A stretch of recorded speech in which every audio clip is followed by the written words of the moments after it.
آپ کو غور سے سنیے گا آپ لوگ سب، پورے قرآن مجید میں سب سے لمبی آیت نہ توحید کے بارے میں ہے، نہ شرک کے بارے میں ہے، نہ نماز کے بارے میں ہے، نہ روزہ کے بارے میں ہے، نہ زکوٰۃ کے بارے میں ہے، نہ حج کے بارے میں ہے، نہ رفع یدین کے بارے میں ہے، نہ سینے پر ہاتھ باندھنے کے بارے میں. اس کے بارے میں تو قرآن کی آیت ہے ہی نہیں. ارے جلدی مان بھی گئے سب. ارے جب پوری انرجی مولوی صاحب اسی پر لگاتے ہیں تو سب سے لمبی آیت ہونی چاہیے نا بھائی. پورے قرآن مجید میں سب سے لمبی آیت کون سی ہے؟ ارے میری اردو بہت ہارڈ ہو گئی مولوی صاحب، نہیں سمجھ میں آ رہی بات. پورے قرآن مجید میں توحید والی آیت لمبی نہیں ہے، شرک والی آیت لمبی نہیں ہے.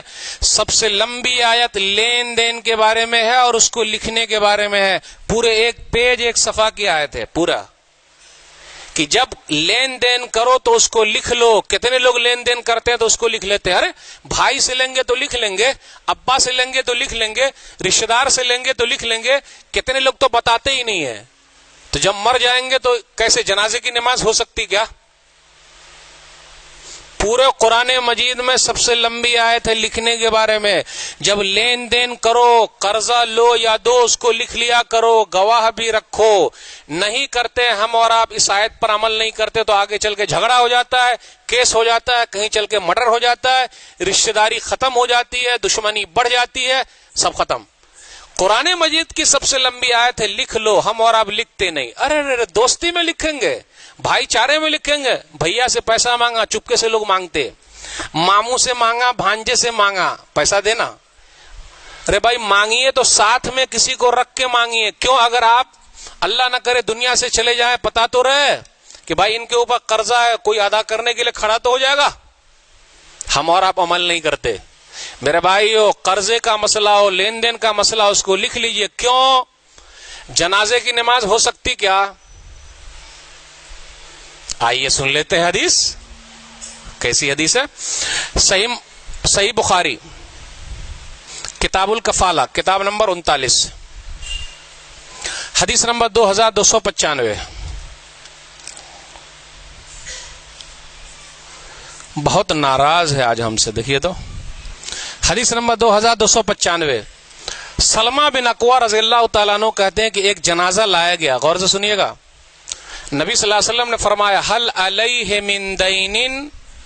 یہ نہیں پوچھا یہ جنازہ نمازی ہے، روزے دار ہے، حاجی ہے، زکاتی ہے، توحیدی ہے. نہ، نبی صلی اللہ علیہ وسلم نے جنازے کے بارے میں پوچھا، مردے کے بارے میں پوچھا، اس کے اوپر قرضہ ہے کیا؟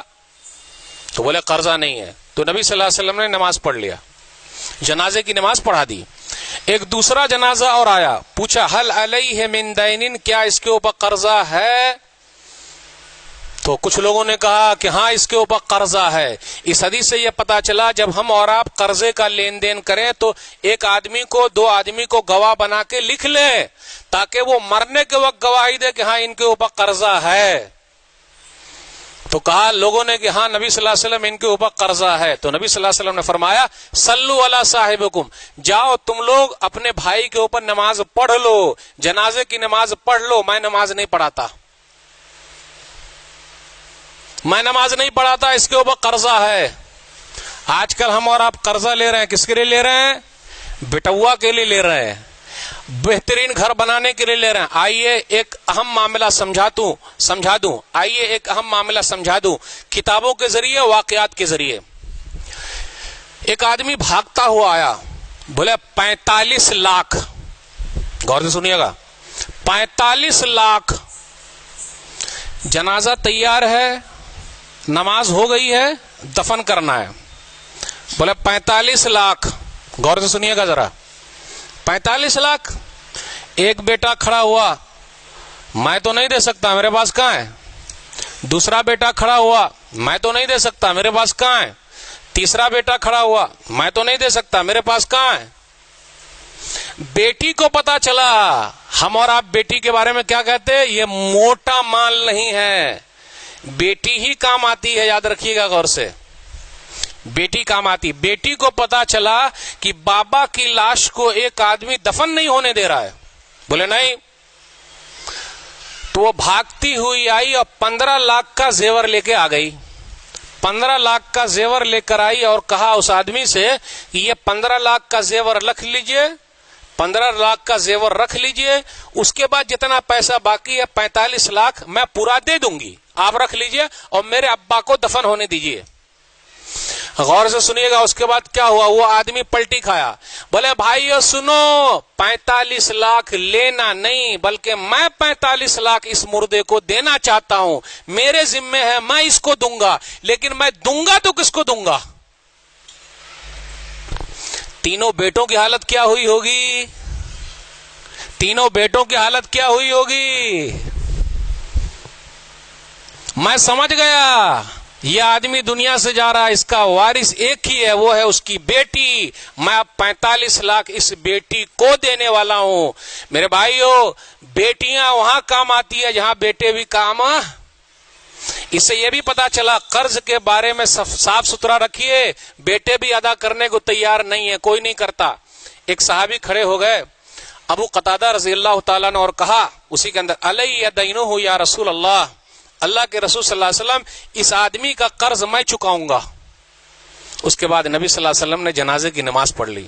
میرے بھائیو, آج کل لوگ قرضہ بھی نہیں دیتے ہیں اور مولوی صاحب لوگوں کو تو اور نہیں دیتے ہیں. بیچارے لوگوں کی اتنی تنخواہ ہی نہیں ہے کہ قرضہ چکا پائیں گے.